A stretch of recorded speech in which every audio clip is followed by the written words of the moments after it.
to try to help address some of your questions and concerns about the COVID-19 pandemic and how it's affecting some of the different services through the Park District and the library today. I'm Village President Kevin Wallace, and joining me on the webinar here are Executive Director Rita Fletcher, Park District Board President Steve Eckelberry. Say hi, Steve, in case somebody doesn't know you. Hi there. And we have Library President Dave Barry. Good morning, thank you. And we have Executive Director Karolyn Nance. She's muted herself, but that's okay. We can see her lips moving. Good morning. We also have Community Relations Director Roslyn Schmaltz. Roslyn, thank you all for taking a little bit of time this morning so people can either watch a live or follow up and try to get some of their questions answered via replaying this as a connection to our website and your websites. So let's start with the information that you will get today was basically some questions that we've gotten in Park District and Library have gotten kind of flooded with. So we'll try to clear up some of those questions. Also, if you're interested and you're dialed in live and you would like to ask a question, you can use the chat function on the Zoom system. You can also raise your hand. Sometimes there's a little bit of an issue I've noticed with the question and answer box, so it's probably easier, probably better to use the chat function on Zoom. I've had much more luck with that. If you do wish to speak live to the panel here, feel free to raise your hand and we'll try to see if we can get you unmuted. So with that being said, let's start with Park District. Obviously, we've had a lot of questions, and the Park District has as well, about parks and playgrounds being closed. If the Park District wouldn't mind clarifying again which facilities, both indoor and outdoor, are closed to the public and which can still be used, such as fields and stuff. So all of our indoor facilities obviously are closed, and the playgrounds were closed by the governor's order. So all the playgrounds are closed. The fields themselves they're actually open, but they're closed to any team activities. So we have closed the basketball courts and the tennis courts. So they have been closed, and we've put things up so that people can't use them because we did have large crowds or a lot of people playing basketball at them, and it was becoming an issue. So other than that, the trails are open, things like that. So as long as people are social distancing and using those, in a safe manner, they remain open, and the parks are open for people to use as long as they're using them safely. Thank you, Mr. Eckelberry. A question that we fielded a few times for the Park District is the Park District dog park available for use? So the dog park is open, and again, we're leaving it open as long as people are continuing to use it safely, as long as they are social distancing and continuing to use it safely. And we are continuing to monitor that as are the police. And as long as they continue to use it safely, we'll continue to do that. Thank you for that. Has the Park District preschool canceled the remainder of this school year? So the preschool has always followed the U46 schedule as far as opening and closing. So right now we've closed it through as has U46. So we'll follow whatever U46 does. So when they open back up, we will open back up. And I'm assuming they can find that information online at the website, knowing updates as far as if it's going to get open. Correct. All right.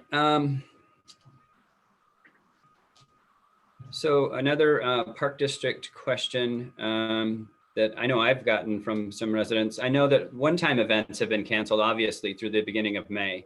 And I think a lot of these questions, we've realized that some of the answers to these will change as federal directives change and as state directives change. But I think we're just looking for generalizations here as far as what the people can expect. Do you anticipate a delay in athletic programs such as youth soccer, softball, and Little League season? Well, I know a lot of the other youth groups have delayed their seasons. I don't know that anybody's canceled them outright yet. They've looked at shortened seasons. I don't know exactly what Little League has done or like lacrosse and some of the other groups. I know they're trying to push their decisions back as far as possible based on what's happening. We're kind of doing the same thing as far as the seasons are going, looking, seeing if we can do shortened seasons or anything like that. As far as programs go, we've canceled everything through April 30th. We're just waiting to see what what happens and what the guidance will be after April 30th to make any decisions on anything. Yeah, and this next question, President Eckelberry, has something to do with our Memorial Day walk too, and I'll add a little on the end of your question, but on the end of this question to your answer, have you had discussions about delaying opening of Bartlett Aquatic Center, which is usually, obviously, everybody knows, open on Memorial Day weekend? Yeah, we have talked about it a little bit, and again, that all goes back to what the guidance will be as far as large groups.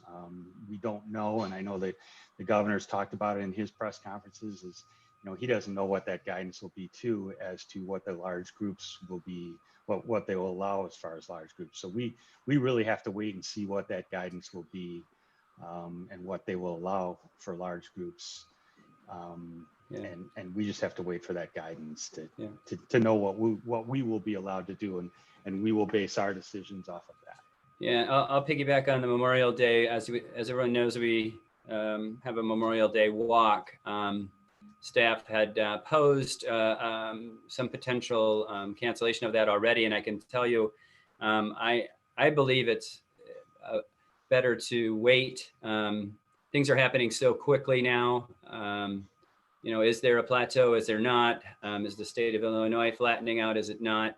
And even the experts have a lot of disagreement in when things can open back up. So it's much easier to delay that decision versus cancel it and then try to reinvent it, is our opinion. So we're holding off on those type of decisions for right now, but just so people know, there hasn't been a decision made on the Memorial Day walk as of yet. I believe that's accurate, correct, Paula? She might be muted. She might be away from her phone. I know everybody's remote today. Library, moving over to the library. We know that the library has closed to the public, obviously, and you are encouraging patrons to sign up for an e-card to access online services. Can you explain some of how that works and what's available online? Sure. So patrons can go to our website and sign up for an e-card since they're unable to go into the building and get a physical library card. So once they get an e-card, they're better able to utilize all of our online resources. And some of the resources that we have include something called Flipster, where they can download magazines for free. For Eagle Music, they can download music. Hoopla and Libby, everyone can download ebooks and audiobooks and movies and TV. And then we have Tumblebook. So a lot of our patrons tend to be families. And so this is an online collection of children's books. So it's a great way to still read and come together as a family. Fantastic. I've also heard that we've also heard that the library staff has gotten creative with some scheduling of online programming. You mentioned a little bit about that. But what about the story time, sing-alongs, book discussion groups, and more? Can you talk a little bit more about those programs? Sure. So right now, if anyone wants to view the schedule too, it's available on our website under our COVID-19 response page. But so far right now on Sundays, we have a sing-along video for kids to sing along with. On Mondays at 9 a.m., we have our Babies and Tots story time. On Tuesdays at 7, we have trivia, which is online. And then on Wednesdays at 7 p.m., we have another story time. On Thursdays at 4 p.m., we have our chess club tournaments online. And then we also have one of our book group discussions. One of our book discussion groups is now a Facebook group, so they're chatting online. And I believe they have plans to meet on Zoom virtually so they can talk to each other. And then also one of the big tasks our librarians had when our library building was open was doing readers advisory. So the librarians are still doing that job, just online. And if anyone has any questions, they can reach out to our social media sites, or the general email for the library is askus@bartlettlibrary.org. Ask us at bartlettlibrary.org. Thank you, Roslyn. You're welcome. Mayor, can you hear me now? I can hear you now. Oh, great. Just circling back to the Memorial Day walk, we are in close contact with the veterans organizations. You know, they are such a big part of that commemoration, and they are also in a lot of their memberships are in that high risk category. So we're working with them closely and getting, you know, their opinions, and hopefully we'll be able to, you know, work together and figure out a plan. Yeah. Again, I think if the so-called all of the people that are weighing in on this from many different directions are accurate, I don't think anybody can make those calls just yet, especially for something for the end of May. So optimistically, hopeful we can gather again at that point. Good. Welcome, Executive Director Rita Fletcher from the Park District. We get to see Rita here now. I'm sure she's been a bit busy. So library, we are, what are some of the issues or concerns that the Park District and library have been hearing from the Bartlett community during this critical time? This might kind of flesh out some of the answers to some questions. So anything that anyone on the panel here might be able to add to what we discussed as far as the Bartlett community's concerns with services and stuff?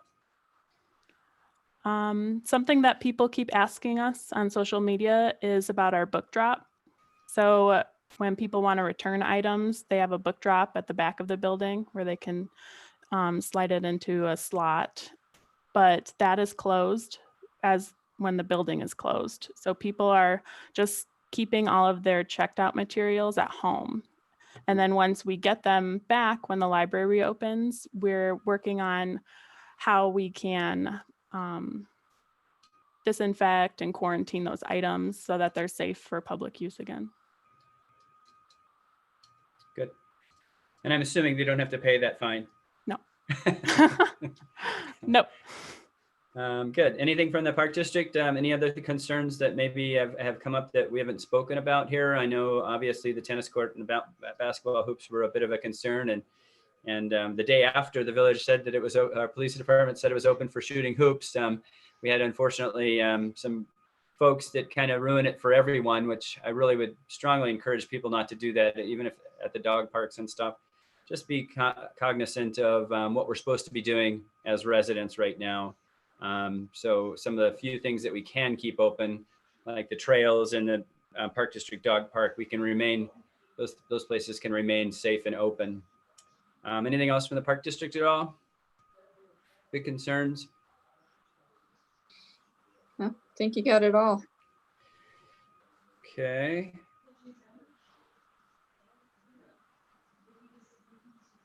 Are there any additional services? I know the library had mentioned the online services.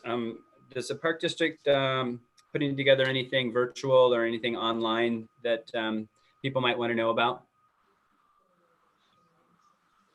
We have done some virtual programs for the preschool age groups, and some music lessons have been happening.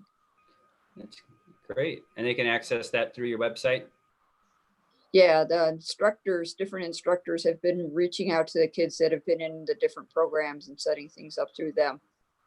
Good. Do you know what the venue is? Is it like a Zoom thing, or do you know? Yeah. Totally interactive from virtual Zoom or whatever program they have set up. Okay, fantastic. If no one else has any other comments, Paula, do you have anything else from the village? I would just say that we do share the recordings of these calls with the various districts so that they can post them on their websites as well. All right, good. And I'll just check with Chris. Does anybody have their hand up? I don't see any chats in the queue, so. Nothing so far. All right, then. Thank you for joining us today during this town hall webinar. On behalf of the Village Board of Trustees, I also want to thank the Bartlett Park District and the Bartlett Library District, as well as all of your staff for their hard work and flexibility as they continue to provide essential services and keep the community safe during these unprecedented times. Thank you all for being here. I really appreciate your time, and hopefully that was some good information so people aren't trying to dial in or find a different way to get some information. Just as on cue, okay, thank you is all we got from a chat. So thank you all for being here. And Chris, we can go ahead and end the meeting. Hosting. Thank you. Yeah, Thank you. absolutely. Thank you.